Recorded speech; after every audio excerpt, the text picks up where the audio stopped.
Learn English through story. All the difference in the world. Every Sunday morning, I take a light jog around a park near my home. There's a lake located in one corner of the park. Each time I jog by this lake, I see the same elderly woman sitting at the water's edge, with a small metal cage sitting beside her. This past Sunday, my curiosity got the best of me. So I stopped jogging and walked over to her. As I got closer, I realized that the metal cage was in fact a small trap. There were 3 turtles, unharmed, slowly walking around the base of the trap. She had a 4th turtle in her lap that she was carefully scrubbing with a spongy brush. "Hello," I said. "I see you here every Sunday morning. If you don't mind my nosiness, I'd love to know what you're doing with these turtles." She smiled. "I'm cleaning off their shells," she replied. Anything on a turtle's shell, like algae or scum, reduces the turtle's ability to absorb heat and impedes its ability to swim. It can also corrode and weaken the shell over time. "Wow, that's really nice of you," I exclaimed. She went on, "I spend a couple of hours each Sunday morning relaxing by this lake and helping these little guys out.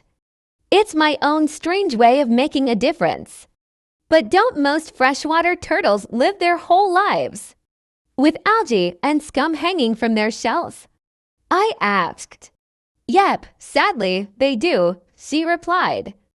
I scratched my head. "Well then, don't you think your time could be better spent? I mean, I think your efforts are kind and all.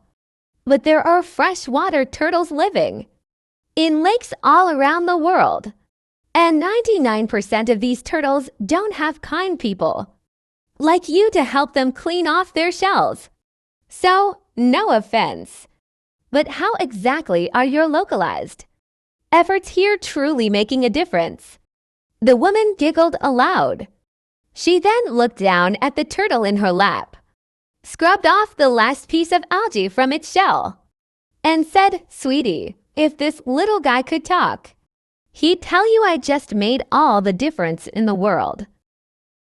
The moral: you can change the world, maybe not all at once, but one person, one animal, and one good deed at a time. Wake up every morning and pretend like what you do makes a difference. It does.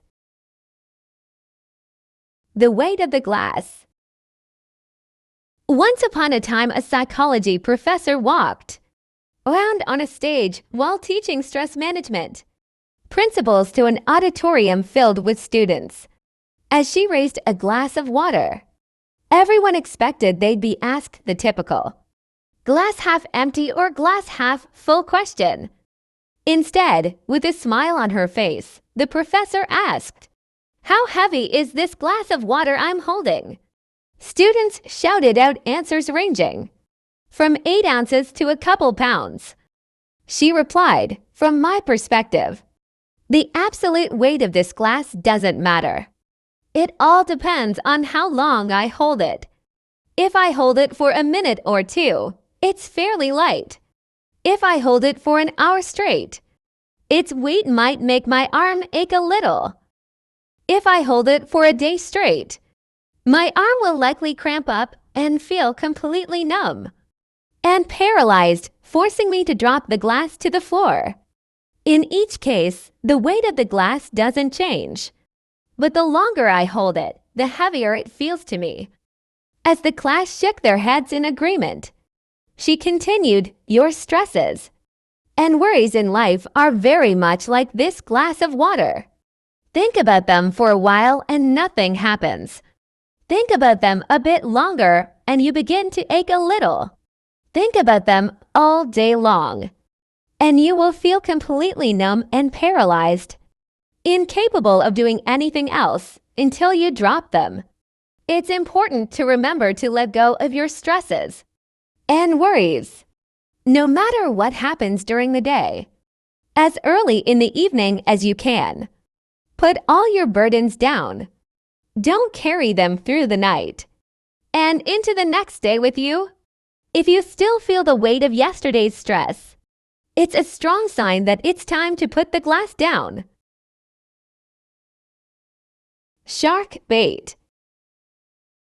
During a research experiment, a marine biologist placed a shark into a large holding tank and then released several small bait fish into the tank. As you would expect, the shark quickly swam around the tank, attacked, and ate the smaller fish. The marine biologist then inserted a strong piece of clear fiberglass into the tank, creating two separate partitions. She then put the shark on one side of the fiberglass and a new set of bait fish on the other. Again, the shark quickly attacked. This time, however, the shark slammed into the fiberglass divider and bounced off. Undeterred, the shark kept repeating this behavior every few minutes to no avail. Meanwhile, the bait fish swam around and harmed in the second partition. Eventually, about an hour into the experiment, the shark gave up. This experiment was repeated several dozen times over the next few weeks. Each time, the shark got less aggressive and made fewer attempts to attack the bait fish, until eventually the shark got tired of hitting the fiberglass divider and simply stopped attacking altogether. The marine biologist then removed the fiberglass divider, but the shark didn't attack. The shark was trained to believe a barrier existed between it and the bait fish, so the bait fish swam wherever they wished, free from harm. The moral: many of us, after experiencing setbacks and failures, emotionally give up and stop trying. Like the shark in the story, we believe that because we were unsuccessful in the past, we will always be unsuccessful. In other words, we continue to see a barrier in our heads, even when no real barrier exists between where we are and where we want to go. Being and breathing. One warm evening many years ago, after spending nearly every waking minute with Angel for 8 straight days, I knew that I had to tell her just one thing. So late at night, just before she fell asleep, I whispered it in her ear.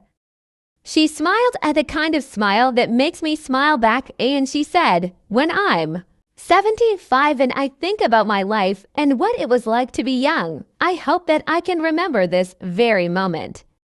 A few seconds later, she closed her eyes and fell asleep. The room was peaceful, almost silent. All I could hear was the soft purr of her breathing. I stayed awake thinking about the time we'd spent together and all the choices in our lives that made this moment possible. And at some point, I realized that it didn't matter what we'd done or where we'd gone, nor did the future hold any significance.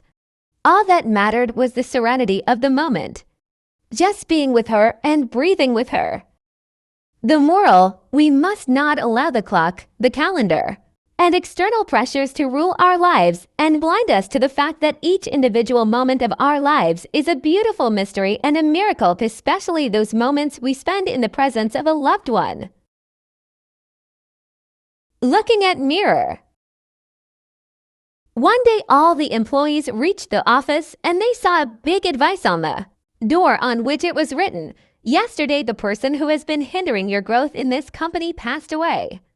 We invite you to join the funeral in the room that has been prepared in the gym." In the beginning, they all got sad for the death of one of their colleagues. But after a while, they started getting curious to know who was that man who hindered the growth of his colleagues and the company itself. The excitement in the gym was such that security agents were ordered to control the crowd within the room. The more people reached the coffin, the more the excitement heated up. Everyone thought, "Who is this guy who was hindering my progress?" Well, at least he died. One by one, the thrilled employees got closer to the coffin, and when they looked inside it, they suddenly became speechless. They stood nearby the coffin, shocked and in silence, as if someone had touched the deepest part of their soul. There was a mirror inside the coffin. Everyone who looked inside it could see himself. There was also a sign next to the mirror that said, "There is only one person who is capable to set limits to your growth. It is you. You are the only person who can revolutionize your life. You are the only person who can influence your happiness, your realization, and your success. You are the only person who can help yourself. Your life does not change when your boss changes, when your friends change, when your partner changes, when your company changes. Your life changes when you change, when you go beyond your limiting beliefs, when you realize that you are the only one responsible for your life. The most important relationship you can have is the one you have with yourself. Moral: the world is like a mirror. It gives back to anyone the reflection of the thoughts in which one has strongly believed. The world and your reality are like mirrors lying in a coffin, which show to any individual the depth of his divine capability to imagine and create his happiness and his success. It's the way you face life that makes the difference. The cracked pot. A water bearer in India had two large pots, each hung on each end of a pole which he carried across his neck.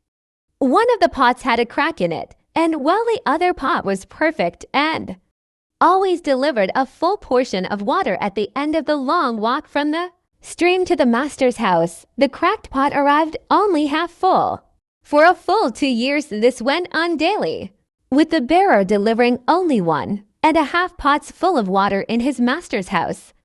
Of course, the perfect pot was proud of its accomplishments, perfect to the end for which it was made.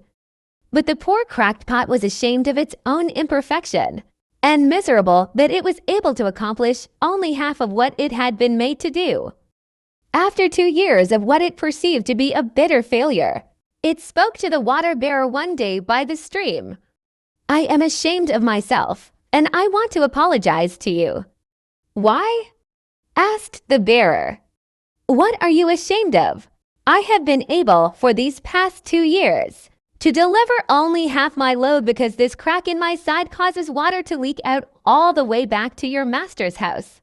Because of my flaws, you have to do all of this work, and you don't get full value from your efforts," the pot said. The water bearer felt sorry for the old cracked pot, and in his compassion he said, "As we return to the master's house, I want you to notice the beautiful flowers along the path, indeed, as they went up the hill." The old cracked pot took notice of the sun warming the beautiful wild flowers on the side of the path, and this cheered it somewhat. But at the end of the trail, it still felt bad because it had leaked out half its load, and so again it apologized to the bearer for its failure. The bearer said to the pot, "Did you notice that there were flowers only on your side of your path, but not on the other pot's side? That's because I have always known about your flaw, and I took advantage of it. I planted flower seeds on your side of the path, and every day while we walk back from the stream, you've watered them. For 2 years I have been able to pick these beautiful flowers to decorate my master's table. Without you being just the way you are, he would not have this beauty to grace his house." Moral: each of us has our own unique flaws. We're all cracked pots. In this world, nothing goes to waste. You may think like the cracked pot that you are inefficient or useless in certain areas of your life, but somehow these flaws can turn out to be a blessing in disguise. Thanks you so much for watching this video. Please don't forget to like this video and subscribe to our channel to watch more videos like this.